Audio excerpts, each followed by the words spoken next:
समझो श्री हरिवंश सुबानी, रसद मनोहर सब जग जानी।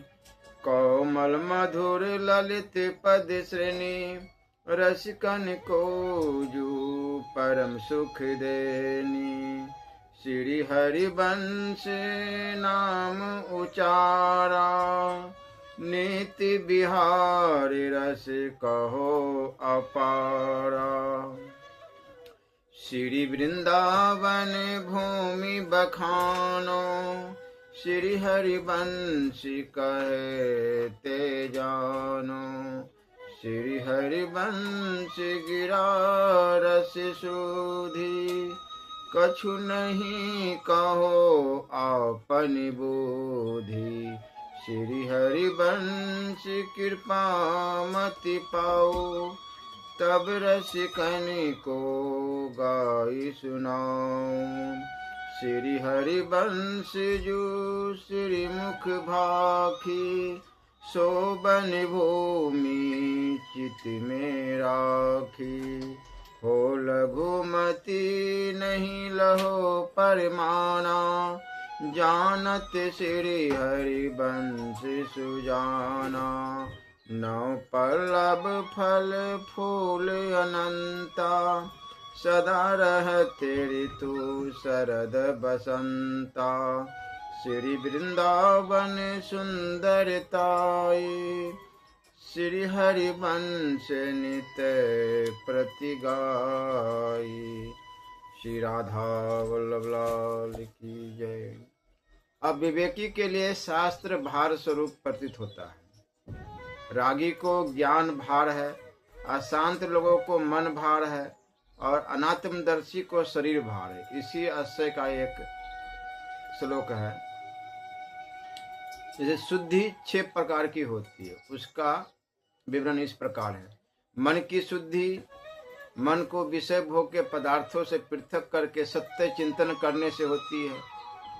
वाणी की शुद्धि सत्य मधुर और सरल भाषण तथा श्री हरि का गुणगान करने से होती है।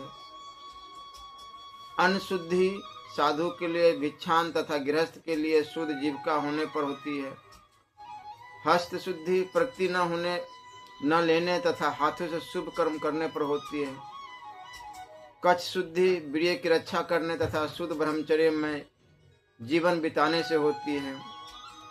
क्रिया शुद्धि शुद्ध निष्कपट व्यवहार करने से होती है। प्रत्येक मनुष्य के जीवन में ये 6 प्रकार की शुद्धियां होनी चाहिए। प्रेम या भय के बिना वैराग्य नहीं होता।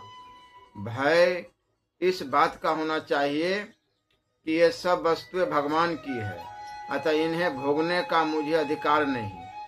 इन्हें अपनी समझकर भोगना तो पाप है। इस प्रकार जब तुम्हारा मन भगवान की ओर लग जाएगा, तब वह विषयों में और विषयी लोगों में नहीं लगेगा। भगवान में ही प्रेम न होने से मन अन्य पदार्थों में जाता है, तब बड़प्पन का अभिमान रहेगा, तब तक प्रेम या वैराग्य नहीं हो सकता। क्रोध न करने की प्रतिज्ञा करने से क्रोध का त्याग हो जाता है। यदि किसी दिन क्रोध आ जाए तो उस दिन उपवास करो। प्रेम सत्वगुण, काम रजोगुण तथा प्रमाद या मोह तमोगुण है। सत्वगुण हुए बिना ज्ञान नहीं होता, अतः प्रेम परमार्थ है और काम स्वार्थ है। जहाँ स्वार्थ है वहाँ काम है। जिस समय स्वार्थ नहीं रहता उसी समय प्रेम होता है। जीव का स्वभाव प्रेम करना है। ज्ञानी का प्रेम वैराग्य में होता है, कामी का संसार में तथा भक्त का भगवान में। ज्ञानी शिव रूप है, वह काम का शत्रु है। भक्त विष्णु रूप है, काम उसके अधीन है तथा मन ब्रह्म रूप है, संसार उसकी संतान है। ज्ञान अज्ञान का नाश करता है, व्यवहार का नाश नहीं करता। देवी संपत्ति ज्ञान को पुष्ट करती है और आसुरी उसका आच्छादन करती है। इसलिए शुभ कर्मों को छोड़ना नहीं चाहिए। चित्त का स्वभाव ही चिंतन करना है। शुभ कर्म छोड़ देने से चित्त विषय चिंतन करेगा। कर्म बुद्धि का विषय है, आत्मा का नहीं। अतः विचारवान पुरुष कर्म करता हुआ उसका साक्षी बना रहता है। जो परमात्मा का दर्शन करना चाहे, सदा सुख भोगना चाहे, तथा भवबंधन छूटना चाहे उसे कामनी और कांचन में आसक्ति नहीं रखनी चाहिए। जो इनमें मन लगाए रहते हैं उन्हें सिद्धि नहीं मिलती, भगवान उनसे सदा दूर रहते हैं। रूप और शब्द में जिसका थोड़ा सा भी अनुराग है वह सगुणोपासना का ही अधिकारी है। निर्गुणोपासना का अधिकारी तो वही है जिसका रूप या शब्द में बिल्कुल प्रेम न हो। बंगला में कहावत है, जेमनी मन तेमनी भगवान, अर्थात जैसा मन होता है वैसे ही भगवान हो जाते हैं। भगवान का स्वरूप भक्त की भावना के अनुसार ही होता है। जिस भाषण से सत्व गुण ज्ञान और भक्ति की वृद्धि हो तथा मन शांत हो वैसा ही भाषण करना चाहिए। निद्रा, तंद्रा, आलस्य, विक्षेप और संशय ये सब साधन के विघ्न हैं। श्रद्धा, भक्ति, नम्रता, उत्साह, धैर्य, मिताहार, आचार, शरीर, वस्त्र और गिरह आदि की पवित्रता, सचिंता, वागेंद्रिय संयम, सदाचार का सेवन तथा कुचिंता और कुसंग का त्याग ये सब साधन सत्व गुण को बढ़ाने वाले होते हैं। भगवत चिंतन में समय व्यतीत करना मनुष्य का मुख्य कर्तव्य है। भक्त के लिए भगवान की दी हुई संपत्ति के अपव्यय करना महापाप है। अनावश्यक कर्म एवं अनावश्यक भाषण का त्याग करना चाहिए तथा भगवान सर्वदा मेरे समीप है ऐसा निश्चय रखना चाहिए। सरलता भक्ति मार्ग का सोपान तथा संदेह और कपट अवनति के चिन्ह है। सर्वदा नियम निष्ठा में तत्पर रहना चाहिए। मन को प्रसन्न रखने के लिए प्रयत्न करना चाहिए तथा भगवान को सर्वव्यापी समझकर ईर्ष्या, द्वेष, घृणा, शत्रुता और कुत्सित भाव का त्याग करना चाहिए। शारीरिक स्वास्थ्य, संयम एवं भगवत सेवा ही भगवत प्राप्ति के मुख्य साधन है। संसार की चमकीली वस्तुओं को देखकर अपने को भूल न जाना चाहिए। विश्वास करो फल अवश्य मिलेगा। रोते रोते आए हो ऐसा काम करो कि हंसते हंसते जाओगे। न्याय मार्ग का उल्लंघन नहीं करना चाहिए। यदि कोई पुरुष फुर्सत के समय किसी महात्मा के पास जाकर गप सप मात्र कर लेता है किंतु उनके कथानुसार साधन कुछ भी नहीं करता और कहता यह है कि हम तो बड़े बड़े महात्माओं का सत्संग करते हैं, तो इससे कोई विशेष लाभ नहीं हो सकता। परमानंद की प्राप्ति के लिए तो सद्गुरु के कथनानुसार विश्वास पूर्वक साधन करने की अत्यंत आवश्यकता है। जिसको जैसा राग हो उससे वैसा ही साधन करना चाहिए। यदि तुम्हें जैसे मान लिया जाए कि सिनेमा देखने का राग है तो वृंदावन में जाओ और भगवान की लीलाओं का सिनेमा देखो। और यदि सुंदर सुंदर रूप देखने का राग है तो श्री कृष्ण की रूप माधुरी की झांकी करो। फिर तो तुम ये झूठे सिनेमा और स्त्रियों का रूप देखना पसंद ही नहीं करोगे। श्रेष्ठ पुरुष जो कुछ करे वही नहीं करना चाहिए, प्रत्युत वो जो कुछ कहे वही करना चाहिए, क्योंकि महापुरुषों की सब क्रियाएं समझ में नहीं आती। भगवान के नाम पर चाहे लाखों रुपए खर्च कर दो किंतु हृदय में भाव नहीं तो परमात्मा की प्राप्ति नहीं हो सकती। उत्तम भजन की पहली श्रेणी यही है कि किसी की निंदा स्तुति न करें। चारों वेद, 6 शास्त्र और सभी पुराण यही उपदेश करते हैं कि निंदा किसी की भी नहीं करना चाहिए। मनुष्य एक ही शौक कर सकता है, 2-4 नहीं। जो कई प्रकार के शौक करना चाहते हैं वो एक भी नहीं कर पाते। यदि विचार में मन लगता है तो विचार ही करता रहे, फिर किसी दूसरे साधन की ओर न जाए। मन से किसी का बुरा न सोचे और दीनों की सेवा करे, यही सब कुछ है। संसार में सबसे कठिन काम सेवा है। मनुष्य भजन और ध्यान तो कर सकता है किंतु सेवा करना कठिन है। सेवा तो वही कर सकता है जिस पर भगवान की अत्यंत कृपा हो। संसार के प्रवाह से बचने के चार सेतु है। इनके द्वारा संसार समुद्र को सुगमता से पार किया जा सकता है। पहला ईश्वर, गुरु और शास्त्र में श्रद्धा होना चाहिए। दूसरा है क्षमा, तीसरा है सहनशीलता, चौथा है सत्य और दान। शरीर के लिए आहार है, आहार के लिए शरीर नहीं है। भक्त सशास्त्र, सत्संग, सदालोचना, सद्विचार और सत्कर्म की सहायता से भगवान के प्रेम तत्व, मंगल तत्व, सर्व तत्व, ज्ञानम तत्व और सर्व कर्तृत्व का अनुभव करने के योग्य होता है। भगवत विषय का प्रश्नकर्ता, उत्तरदाता और श्रोता तीनों ही पवित्र हो जाते हैं। चेष्टाहीनता, मौन और प्राणायाम से कर्म शरीर, वाणी और मन वशीभूत होते हैं। गृहस्थ संबंधी कार्य यथा समय नियम अनुसार करना चाहिए। भजन में सहायता मिलती है। जब तक क्रोध, द्वेष, कपट, स्वार्थपरता, अभिमान और लोक निंदा का भय ये दोष हमारे हृदय में विद्यमान रहेंगे, तब तक कठोर तप करने पर भी भक्ति लाभ करना कठिन है। सद्भाषण, सद्विचार, सद्भावना और न्याय निष्ठा को छोड़कर ब्रह्म अमंडल से कोई धर्मात्मा नहीं बन सकता। देह में अहंता और भोग्य पदार्थों में ममता, यही दुख के प्रधान कारण है। लोग इन अहंता ममता को लेकर ही सुख पाना चाहते हैं, परंतु इनसे तो वे उल्टे दुख में ही पड़ते हैं। राग द्वेष इन दोनों को ही छोड़ दोगे तभी कुछ लाभ हो सकेगा। गुरु नानक साहब जी कहते हैं, राग द्वेष दोनों खोइए, खोजिए पद निर्वाण। नानक कहे पथ कठिन है, कोई कोई गुरुमुख जान। दूसरे का अनिष्ट चिंतन पर धन की इच्छा और शरीर में आत्मबुद्धि, इनसे मानसिक शांति नष्ट हो जाती है। इसलिए इन बातों से बचना चाहिए। यदि कोई क्रोध से तप रहा है तो उसका भजन किस काम का? उसका तो सब कुछ किया कराया नष्ट हो जाता है। काम, क्रोध और लोभ तो सारे भजन को नष्ट कर देते हैं। देखो, एक संत ने कहा है कि कामी, क्रोधी, लालची, इनसो भक्ति न होय। भक्ति करे कोई सुरमा, जाति वर्ण कुल खोय। भजन का फल तो शांति है, और शांति यही है कि तुमसे कोई 10 बात कह जाए, फिर भी तुम हंसते रहे। सारे दिन बातें तो करो अर्देत की, और जहां तहां झगड़ते डोलो, तो इससे क्या होना है? अरे, तुम्हें जो गाली देता है वो तुम्हारा संकल्प मात्र, उसे तुम अपना शत्रु क्यों समझते हो?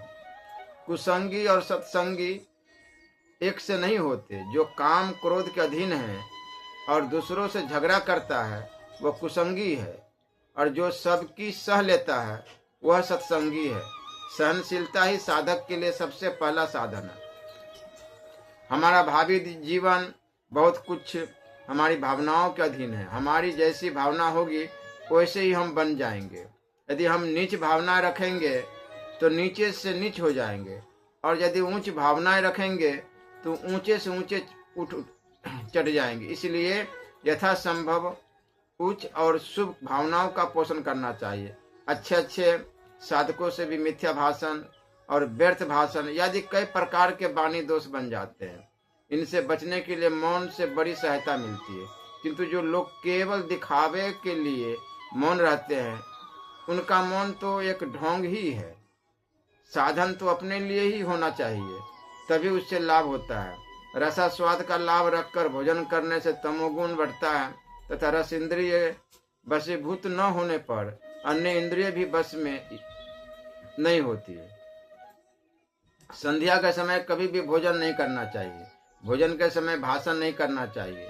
अब भोजन के समय हाथ पैर धोना चाहिए तथा पवित्र वस्त्र धारण कर पवित्र स्थान में उत्तर अथवा पूर्व की ओर मुंह रखकर भोजन करना चाहिए। तामसी भोजन सर्वथा वर्जनीय है। दूसरों के अवगुण देखना अवनति का ही कारण है, तथा प्रत्येक व्यक्ति से गुण ग्रहण करना ही उन्नति का कारण है। राग द्वेष, अल्प ज्ञान और अभिमान ये जीव के बंधन है।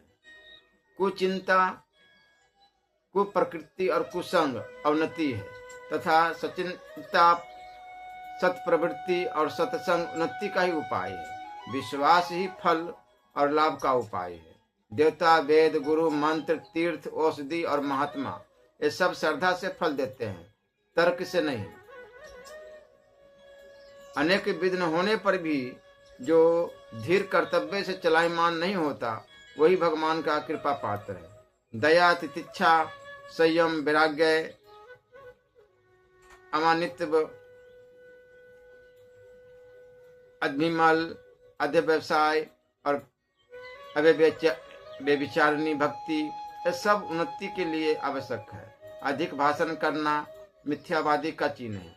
हास परिहास करना, तमाशा देखना, छल से बात करना और अन्याय से दूसरों का धन हरण करना अभक्तों के लक्षण है। दूसरों की समालोचना न करना वैराग्य का लक्षण है। विधान होकर शांत रहना अर्थात वाद विवाद न करना श्रेष्ठ पुरुषों का लक्षण है। श्रद्धा पूर्वक विधिवत तीर्थ भ्रमण करने से चित्त शुद्धि होती है। तीर्थों में कुभावना का उदय होने से पाप संग्रह होता है। मैं दुर्बल हूँ, मैं अपवित्र हूँ, यह मन की दुर्बलता है का लक्षण है। धैर्य एवं उत्साह से कार्य में तत्पर होना पवित्र मन का लक्षण है। मन शांत रहना ही निरोग शरीर का लक्षण है। विधर्म, परधर्म, धर्मभाव, उपधर्म और छल धर्म भी अधर्म की तरह त्यागने योग्य है। काम क्रोध आदि की मन की तरंगे है। मन शांत हो जाने से ज्ञान, विज्ञान, वैराग्य और आनंद प्राप्त होते हैं। भोग वस्तु के साथ अधिक प्रेम होने से चित्त के नीचे जाने की संभावना है। इस बात को अच्छी तरह याद रखो। प्रीति, संतोष, प्रसन्नता, उत्साह, धैर्य, साहस और निर्भयता भगवत प्राप्ति में सहायक होते हैं। जब किसी व्रत या विचार को ग्रहण करके अनेक विघ्न होने पर भी त्यागने की सामर्थ्य न रहे तो उसी को निष्ठा समझना चाहिए। निष्ठा अनेक प्रकार की, जैसे धर्म निष्ठा, नियम निष्ठा, समय निष्ठा, भक्ति निष्ठा, ज्ञान निष्ठा आदि आदि। शारीरिक स्वास्थ्य से मन की शांति होती है। अति भोजन और अपथ्य भोजन सर्वथा त्याज्य है। जिस वस्तु को खाने से शरीर में रोग हो उसे सर्वथा त्याग देना चाहिए। भजन, भोजन और निद्रा प्रतिदिन नियत समय पर ही करना चाहिए।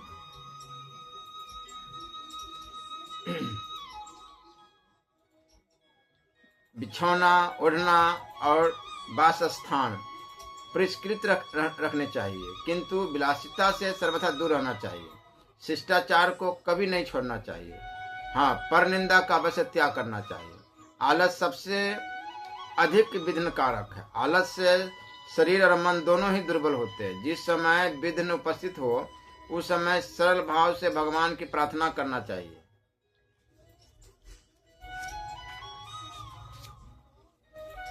इष्ट देव में प्रेम होने से निद्रा नहीं आती। विश्वास और निर्भरता होने से निद्रा आदि संपूर्ण दोष दूर हो जाएंगे। निद्रा, घृणा, द्वेष और अभिमान जीव के लिए बंधन की श्रृंखला है। समय व्यर्थ नहीं बिताना चाहिए। जिस समय कोई काम न हो उस समय जप, मानस पूजा अथवा सदग्रंथों का पाठ अवश्य करना चाहिए। मन के कुत्सित चिंता उत्पन्न होने से उसके हटाने के लिए जप अथवा धर्म चिंता या वैराग्य की भावना करनी चाहिए। मैं 4 बातें सबको बतलाता हूँ। पहला है सहन शक्ति, निर्भिमानता, निरंतर नाम स्मरण और भगवान अवश्य मिलेंगे, इस बात में पूर्ण विश्वास रखना चाहिए। जहाँ इसमें संदेह हुआ कि सब गया। इन 4 बातों में जब तुम पास हो जाओगे तब समझ लो कि सब कुछ हो जाएगा। सबको भगवत स्वरूप समझकर परोपकार करना, एकांत में भजन करना और जिनमें श्रद्धा हो ऐसे किसी महात्मा का संग करना, यह बहुत लाभदायक साधन है। कर्म और उपासना करने पर ही कोई जिज्ञासु हो सकता है और जिज्ञासा होने पर ही ज्ञान होता है। किंतु आजकल तो कर्म या उपासना के बिना ही बहुत लोग ज्ञानी बन बैठे हैं। भला जिन्हें जिज्ञासा ही नहीं हुई वे ज्ञानी कैसे हो सकते हैं। दुख का हेतु देह में अहंता और स्त्री, पुत्र एवं धन आदि में ममता है। अहंता स्थूल, सूक्ष्म और कारण तीनों देहों में होती है। जीव इन अहंता ममता को लेकर ही सुख पाना चाहते, परंतु ये तो दुख ही की खान है। यदि तुम्हारे जैसे कि फोड़ा है तो इसकी चिंता मत करो कि क्यों हुआ है, बस इसी का उपाय करो कि अच्छा किस प्रकार हो, फोड़ा क्यों निकला, इसका निर्णय तो चिकित्सक करेगा। इसी प्रकार सारी शंकाओं को छोड़कर यह सोचो कि हमारा उद्धार कैसे होगा। 3 बातें सदा याद रखनी चाहिए। किसी से द्रव्य लेने की इच्छा न रखना, किसी की बुराई न करना, संसारी मनुष्य से राग न करना। 3 बातों का ध्यान रखो। कम बोलना, कम खाना, कम सोना। जो भी काम करे नियम से करे। भगवान ने भी नियम को अपना स्वरूप ही बताया है। यह नहीं करना चाहिए कि आज तो 4 मालाएं जप ली और कल 2 ही जपे। इस प्रकार कोई नियम न रहने से सब निष्फल होगा। सब कुछ नियम से ही करना चाहिए। हमारे शास्त्रों में पापी का चिंतन करने का निषेध है, पापी को याद करने का निषेध है, क्योंकि उसे याद करने वाले में पापी के दोष आ जाते हैं। पापी का दर्शन मत करो, पापी का स्पर्श मत करो, पापी का बात मत करो, पापी का चिंतन मत करो। केवल धर्मात्मा का दर्शन करो, धर्मात्मा का स्पर्श करो, धर्मात्मा का ही बात करो और धर्मात्मा का ही चिंतन करो। जब सत्संग, सत्शास्त्र, सद्विचार और वैराग्य हो तभी कुछ समझ सकते हो।